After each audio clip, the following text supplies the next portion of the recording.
Okay, guys, what's going on? We are live. We are live on YouTube for a special live stream. And yeah, no, let me just before we get started, let me just always just check to make sure we are live. And wow, Tom, there's a guy named Tom Radigan going live. I don't know. He sounds like an interesting guy. So welcome everybody. Uh, let's just dive into what this is about. So I recently came across the documentary about Wham and the story of George Michael and Andrew Ridgeley. So I thought that it would actually be really good to talk about it today. I've got a little bit of my Wham theme here of my playlist that I did a and when I had my podcast Radigan's Broadcast, I did an episode where I went over a playlist of songs from George Michael and Wham. But let's talk about the documentary. The documentary was very interesting, I think, because it focused really on just Wham. It didn't really focus on George Michael's solo career. It didn't really focus on the success of Faith or what he did with Elton John or the success of the 90s or even the scandals with him in the late 90s. And even, it just focused on the early part of his fame with Andrew Ridgeley and the success of Wham. And I think this was honestly a really good documentary. Now, I know I'm late to the party because the documentary came out a year ago. But I'm very skeptical when it comes to music documentaries that come out, because especially about artists I love. Are they gonna do it? Are they gonna do justice to the artist? Are they gonna make are they gonna portray things the way they should? Are they gonna dramatize things? I mean that's Hollywood for you. But I never know for sure what to expect, so it really needed me to take time to convince me to watch this documentary. But I thought it would be interesting to see, considering I do love Wham and George Michael.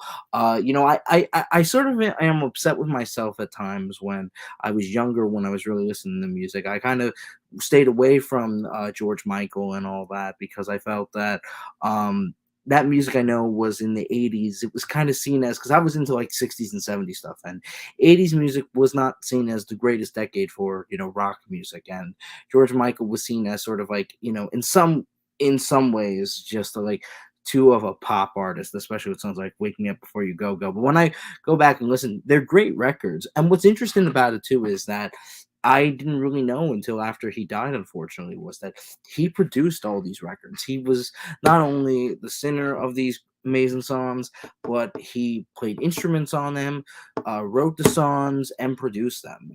That's triple or quadruple threat there. Singer songwriter plays instruments and produces. I mean, that's a big one. I mean, of course, you have some artists that are like that.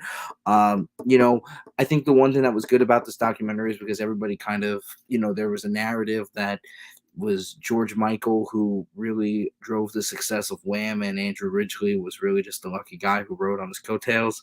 Yeah, and got the ride of a lifetime. Yeah, and I think in some ways people thought that he was riding on his coattails in some ways, but or just that George Michael had their big break, and Andrew Ridgeley was the one that just kind of latched onto it. But the documentary shows that really, they portray Andrew Ridgeley in a very interesting way. I personally think, because well, one, I knew that like kind of he was the one that kind of was at first like kind of a he had a very big presence of a leadership presence early on in the group, and then George Michael kind of took over. But it was interesting, seeing that dynamic in the documentary and talking about how it was really kind of, they were childhood friends. George Michael came to school being the new kid, and Andrew originally kind of took him under his wing in some way. And he felt as the shy kid, and Andrew always kind of felt sure of himself. And the band that they started, it was really, he was the one that was the innovator of it, Andrew Ridgely. So, there's a lot that in some ways it's almost like we underestimate who Andrew Ridgely was. And the fact is of what they were shown in the story about how George Michael took over was due to their songwriting. They knew that they needed a specific type of songwriting to get to where they wanted to go. And their songwriting was different. And George Michael had a discussion with Andrew Ridgeley saying that their songwriting styles were different, that they need to write songs separately. And Andrew Ridgely kind of agreed that, he had a stronger songwriting skill than he did. So he kind of backed off and let that happen. And I think, I mean, I will say, I've always thought that the early Wham videos, and they talk about the early Wham songs, and some of the early Wham songs are just like, yeah, like Wham Bam. The Wham rap is a little, I mean, it's very corny. And even George Michael talks about that in the documentary, and songs like Young Guns, um, you know, uh, and even like songs like Bad Boys. But those songs were meant to be formulaic, and he looks back at them and they weren't that great. I mean, I think Club Tropicana is probably the best one out of those early records, I think. Um, Not just, well, I think also too, the horn section is good. And I think the one thing that people don't that I saw as an interesting thing is that people don't understand is like they did have an interesting style, even though there was like somewhat of it was, some people say, amateur. In some ways it's professional amateur stuff of like their dance routine that they had, with the girls that were also not technically in Wham. It was like, just George Michael and Andrew Ridgeley, but they had other people involved. And so they had a like, they had their their lineup in their band, and they had like little dance routines in their early days, and then but it wasn't really till, of course, Make It Big, when Wham, and of course, if nobody knows, that's a Deadpool reference, um, where Make It Big was their big success, considering it had four big hit records, which were Wake Me Up Before You Go Go, Freedom, uh, you know, what was the oh my god, I'm forgetting the biggest one, Careless Whisper and Everything She Wants. Careless Whisper was interesting because the thing that's interesting about Careless Whisper, I always thought, was that they released it as a George Michael solo record, even though it was on Make It Big with Wham, and it's the only Wham record that Andrew Ridgeley has a co-writing credit on. Yet he's listed, yet George Michael is listed as him doing it as a solo song. And I always thought that was interesting too. And it shows you like what was Andrew Ridgely's inspiration or creativity behind Careless Whisper. And they talked about it, that it was an early song that they wrote. 'Cause the song came out in '84, but it goes back from 1981 when they first started out and were making records. And it was a song that they really were working hard on. And at one point, I didn't know this, but at one point, Jerry Wexler from Atlantic Records offered to produce the record, which was, of course, one of the biggest, producers of Atlantic Records at that time, with Aretha Franklin, Ray Charles. I mean, you name it. He and Ahmet Ertegun were the biggest, names of Atlantic Records. So to have, Jerry Wexler be the producer of his record was, I mean, that was loaded for bear. So, to have that was like, whoa. But the problem was, they listened, and they show in the documentary that after the recording of it, he showed it to Andrew Ridgeley, and Andrew Ridgeley wasn't a fan of it. And then George Michael said, "Yeah, I don't like it either." Like, he knew that he didn't like it. He looked at it, he was like, I don't like it." And then, of course, they changed it, and George Michael realized he had to produce it, because was watching. I was like, "Oh, I didn't know Jerry Wexler produced that." And then I'm like, "Oh, that was like the outtake," because from what I knew, that George Michael produced the record. So then I was reminded, I'm like, "Oh yeah, that's right. George Michael produced every record." And especially, well, technically the early ones he didn't, because that's the problem when you're a young artist, when they were 19, studios aren't going to give you permission to produce records, or like give you the creative control. But when he realized that he had to produce the record, I think it changed. And there is something that to be said about George Michael as a producer. I mean, John Fogerty is another example I can think of, is like, that he was really, even though Creedence was a band, it was really him who was doing everything, similar to George Michael.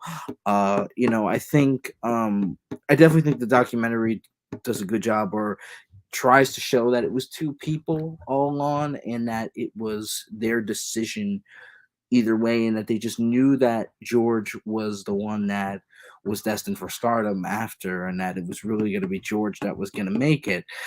So I think by showing that too, and showing out how Andrew originally felt about that. Where, of course, there was a mix of jealousy, but also to just a sense of understanding that, accepting that he was just more talented than he was, and knew that he was destined to be better for greater things by splitting the group and going solo. And and that's what he did. I mean, with Faith, and all that, he became a big solo artist. So that was an interesting thought of the documentary, I thought. Like I said, like I thought think seeing their collaboration and their friendship and showing that camaraderie was interesting too. I think both, I think the also too what you sense from that documentary is George Michael, how George Michael felt about how he kind of understood or was probably aware of the feeling that Andrew Ridgeley, might have, how he felt about the whole thing of, George Michael kind of being considered the star of the duo. And but I mean, you know, regardless of that, I mean, and the songs that they were able to make in their time together were great, and even some of the other songs that people don't mention, that I've even listened to for the first time, like Edge of Heaven and all that, and they showed that as a documentary. um you know um I think that's good. I think Young Guns, was interesting to listen to for the first time.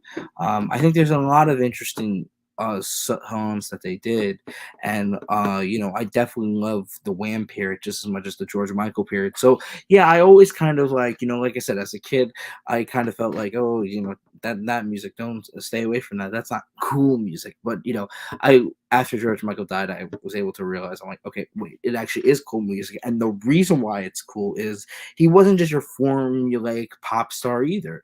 This guy, even though he had that pop star image, like I said, this guy was a writer, a producer, and played instruments. I mean, that's not, and that's not easy to do. I mean, that's like something only like a few artists have been able to conquer all those hats. And like I said, one of them that I can think of successfully who did it all the way through was John Fogerty. So that's somebody that I think is should be respected completely in music. I think that this was a great documentary to have. I mean, George Michael now will be gone by Christmas time, around 7 no 8 years. And I think this documentary was important to have to show his legacy.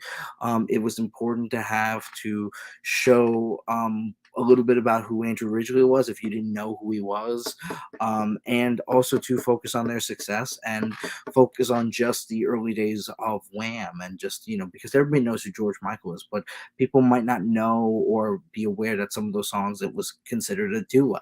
Like when I was a kid, I didn't know that he was in a duo Wham. I just knew him as George Michael.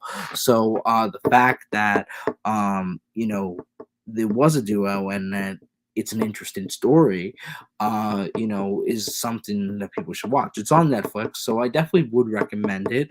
I definitely think it's worth talking about. And if you've seen it, definitely comment of what your thoughts were on it. And yeah, I think that's it. I know it's a little bit of a short stream, but yeah, that's those are my thoughts. And if you guys have any comments or what's your thoughts on the movie or Wham or George Michael in particular, let me know in the comments. And so that's it. So thank you guys as always. See you guys in the next video, whenever the hell that is. Thank you, and see you later. See you next time. Bye bye.